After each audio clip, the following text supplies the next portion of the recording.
Jadi gini, setelah dia mempunyai khodam leluhur, tiba-tiba usahanya bisa dikatakan bangkrut lah gitu ya, atau sering melamar pekerjaan tapi nggak diterima karena dia mempunyai khodam leluhur.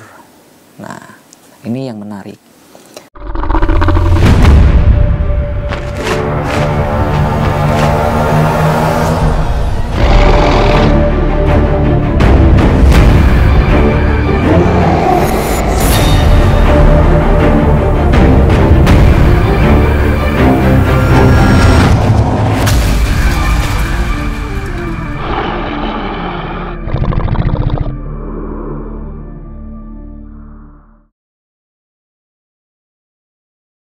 Assalamualaikum warahmatullahi wabarakatuh. Mohon maaf videonya kami potong terlebih dahulu karena kami akan mempersembahkan berbagai macam produk spiritual dan juga parfum atau minyak asli atau impor dari Arab Saudi atau luar negeri ya.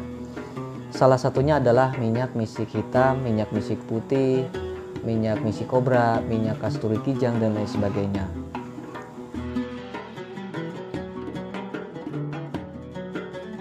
Salah satunya yang saya pegang ini adalah minyak misik hitam asli impor dari Arab Saudi ya.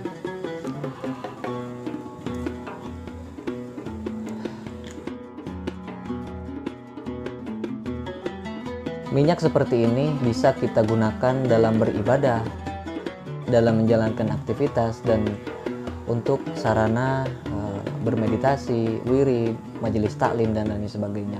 Tentu minyak ini asli original 100% tanpa campuran apapun ya. Dan apabila sedulur membutuhkan sarana keselamatan, sarana penjagaan, pengasihan, kerejekian dan lain sebagainya, kami juga menyediakan produk tersebut di Shopee, Tokopedia, Lazada. Sedulur bisa klik link di deskripsi box ya. Mungkin cukup sekian. Assalamualaikum warahmatullahi wabarakatuh.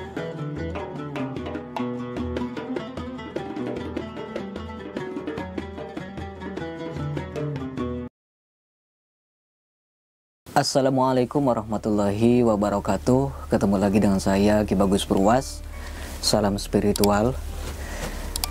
Apa kabar sedulur semua? Semoga semuanya selalu dalam keadaan sehat walafiat dan selalu diberikan rezeki yang banyak oleh Allah Subhanahu wa taala. Amin ya Allah ya rabbal alamin.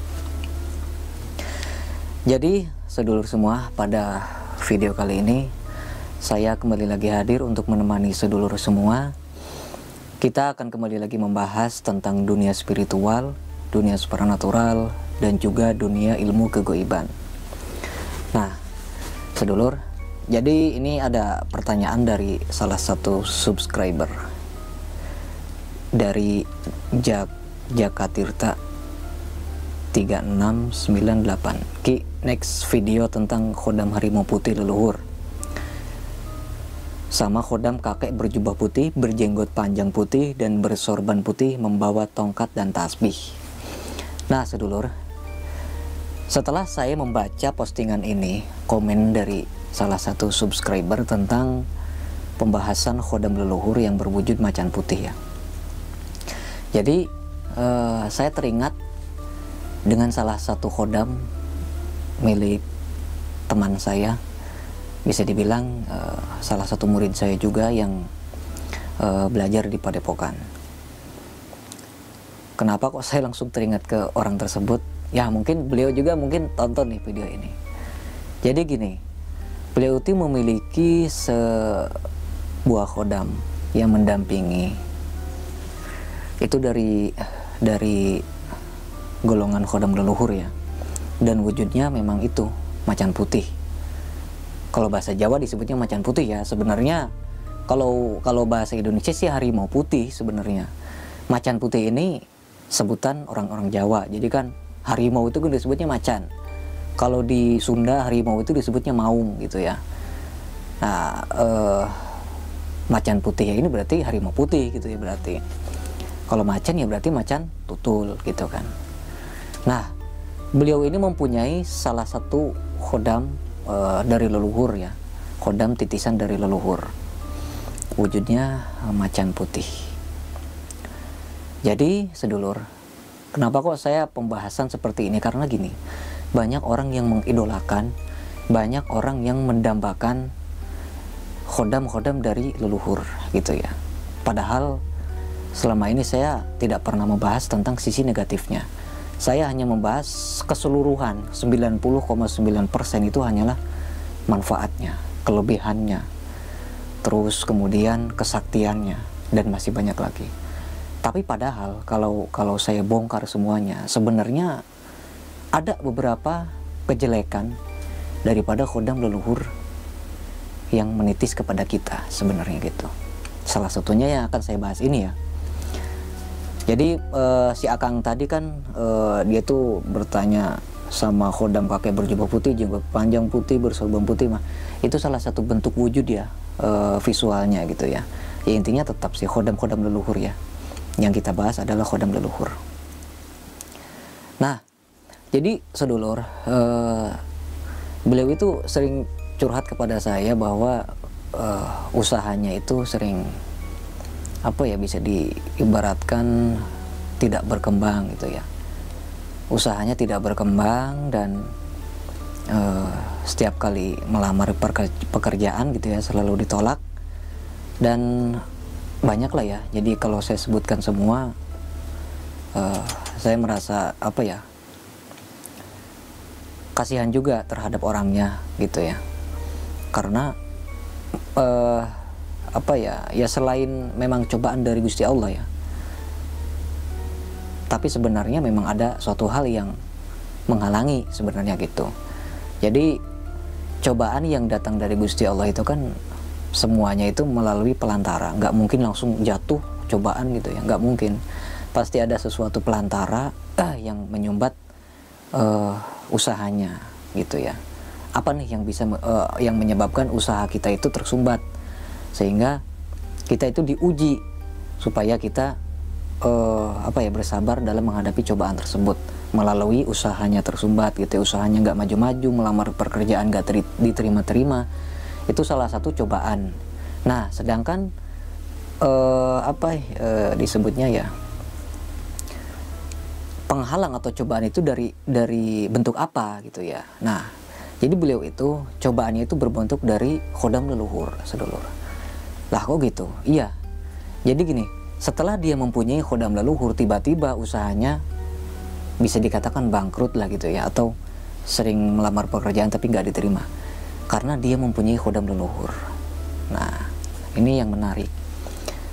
Jadi beliau itu mengadu kepada saya hal semacam itu ya. Jadi setelah saya telusuri, setelah saya selidiki secara goib ya, melalui penerawangan, ternyata memang awalnya sih nggak ada respon negatif sebenarnya. Awalnya sih positif. Setelah saya komunikasi dengan khodam leluhurnya yang wujudnya macan putih ini, kata si khodam ini bilang bahwa ini hanyalah cobaan gitu ya. Ini hanyalah cobaan, kata khodam leluhurnya sendiri gitu ya, yang wujudnya harimau putih, macan putih ini. Nah, setelah itu saya merasa di hati saya masih ada keraguan gitu ya untuk mengutarakan kepada teman saya ini. Ternyata setelah saya komunikasi panjang dengan khodam leluhurnya ini, karena kan waktu itu melalui media foto ya, jarak jauh, ternyata si khodam leluhurnya ini mengaku bahwa khodam leluhurnya ini sedulur dulunya, zaman dulu waktu masih menjadi khodamnya leluhur beliau, waktu zaman dulu loh ya, mungkin ratusan tahun yang lalu mungkin, atau bahkan ribuan tahun yang lalu, mungkin waktu zaman kerajaan, waktu masih hutan belantara di Nusantara ini. Jadi beliau itu adalah salah satu khodam yang dimiliki oleh seorang pendekar. Nah, pendekarnya ini sebenarnya bisa dikatakan leluhurnya ini pendekar dari teman saya ya, leluhur pendekar dari teman saya zaman dulunya. Nah, beliau ini memiliki, kalau tidak salah itu seingat saya, memiliki khodam macan putih dan macan loreng itu ada 9, kalau nggak salah ya waktu itu. Ada 9 khodam macan putih dan macan loreng warna oranye gitu ya, dan warna putih belang putih. Nah, setelah itu si pendekar ini sering menggunakan kesaktiannya, yaitu digunakan untuk kejahatan. Kalau zaman dulu ya mungkin orang-orang itu kan untuk mendapatkan sesuatu hal itu mungkin harus mempunyai kesaktian gitu ya. Jadi orang yang sakti, orang yang memiliki kemampuan silat atau kanuragan, itu mereka akan disegani atau dihormati oleh banyak orang. Nah, mungkin karena itu sehingga dia ini menggunakan kesaktiannya untuk membasmi orang-orang yang tidak bersalah gitu ya. Jadi menyombongkan kesaktiannya sehingga khodam-khodamnya ini, khodam-khodam yang dimiliki beliau ini, dia itu khodamnya pun juga ikut beraksi, ikut perang, ikut berkelahi. Dan mungkin karena orang-orang zaman dulu itu kesaktiannya memang luar biasa, sehingga khodamnya ini bisa memakan manusia biasa, sedulur. Khodamnya ini bisa memakan manusia biasa, orang normal gitu ya. Padahal khodam macan putihnya ini adalah khodam goib gitu ya, tapi bisa memakan manusia gitu. Nah, setelah itu, setelah mungkin ya beribu tahun kemudian, khodam macan putih yang pernah memakan daging manusia ini turun kepada teman saya gitu ya. Nah, setelah turun jadi khodamnya teman saya, menitis kepada teman saya, sehingga aura negatif dari khodam macan putih leluhurnya ini masih ada dan masih menyelimuti sampai sekarang gitu ya. Nah, itu yang menyebabkan usahanya itu tertutup gitu ya. Jadi jalan kerejekiannya itu tertutup. Itu akibatnya karena khodam leluhurnya ini membawa aura negatif yang diakibatkan karena dulunya sering memakan daging manusia gitu. Nah, itu sebenarnya sesuatu hal yang tidak masuk akal untuk zaman sekarang ya. Karena khodam zaman sekarang ya nggak ada lah ya khodam yang bisa memakan manusia sampai mati gitu ya. Nggak ada lah menurut saya, jarang ada berita-berita seperti itu. Tapi zaman dulu itu memang ada. Jadi khodam itu benar-benar bisa berwujud menjadi fisik gitu ya, menjadi fisik, jadi macan putih beneran dan bisa bertarung dengan manusia gitu. Nah, itulah kenapa teman saya susah usahanya, karena khodamnya ini membawa aura negatif yang zaman dulu dia perbuat gitu. Maka saya sarankan untuk diruat. Waktu itu diruat di kali Tempuran yang kalinya itu bercagak gitu ya. Ada 2 pertemuan arus, dan kita itu ritual mandi ruatannya itu di tengah-tengah kali tersebut gitu. Dan sebenarnya ada lagi proses lainnya sebenarnya yang harus dilakukan gitu ya, bukan hanya itu saja. Nah, jadi ini sebenarnya, jadi semoga sedulur paham ya apa yang saya sampaikan tadi, karena memang ceritanya cukup susah untuk diceritakan gitu ya. Ya, jadi intinya sebenarnya tidak semua khodam leluhur itu baik, tidak semua khodam leluhur itu tidak berdampak negatif untuk kita. Bahkan banyak yang berdampak negatif untuk manusia gitu ya. Setelah si khodam leluhurnya ini menitis, malah tiba-tiba ada sesuatu hal yang ada saja yang dihalangi gitu ya. Toh itu dari usahanya, toh itu dari percintaannya, atau dari lainnya lah, banyak ya. Jadi macam-macam gitu. Ada khodam leluhur yang menitis, tiba-tiba setelah menitis di dalam dirinya itu ada hijab semacam protek gitu ya. Oke lah, misalnya dia setelah mempunyai khodam leluhur, dia kebal terhadap senjata tajam, kebal terhadap semua serangan-serangan musuh, tapi efeknya ke percintaannya, orang ini susah mendapatkan jodoh gitu. Nah, ini sebenarnya banyak yang tidak diketahui oleh banyak orang ya. Jadi perlu saya sampaikan di sini.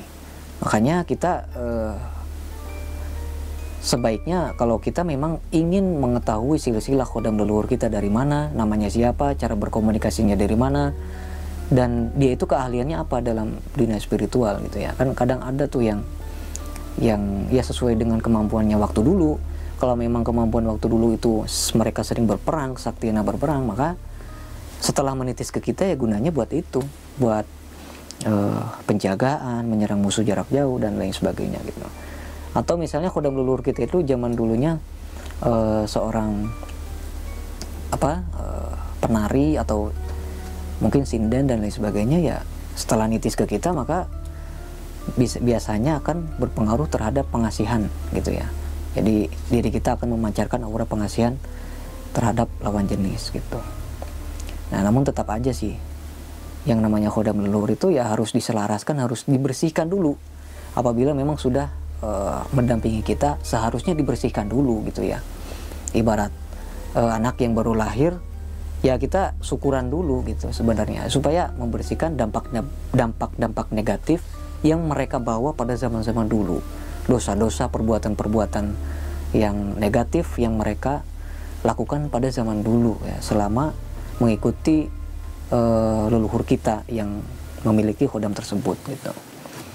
Jadi kan khodam leluhur itu khodamnya leluhur kita gitu ya. Misalnya kita punya kakeknya lagi. Nah, kakek kita pada zaman dulu itu mempunyai suatu ajian sehingga mereka itu mempunyai khodam ini, khodam macan putih ini. Khodam macan putih ini mengikuti leluhur kita pada zaman dulu gitu ya. Akhirnya setelah leluhur kita meninggal, maka turun-temurun tuh khodamnya sampai sekarang. Nah, mungkin ada yang belum paham gitu ya. Nah, itu salah satu pembahasan ya pada video kali ini. Bukan pembahasan sih, sebenarnya lebih ke cerita mungkin ya. Ya sebenarnya kalau cerita ini nggak saya ceritakan mungkin ya akan mubazir begitu saja. Tapi alhamdulillah sudah saya sampaikan di YouTube ini ya, sekedar buat wawasan aja buat semua gitu ya. Jadi memang cerita seperti ini nggak ada dimanapun. Ini memang pengalaman saya pribadi gitu ya, selama menangani berbagai permasalahan dari anggota-anggota saya gitu. Sebenarnya banyak, nanti ya insya Allah akan kita bahas satu persatu, mungkin di lain waktu ya. Nah, mungkin cukup sekian dulu konten kita pada video kali ini. Semoga bermanfaat ya buat semuanya. Saya Ki Bagus Purwas. Assalamualaikum warahmatullahi wabarakatuh.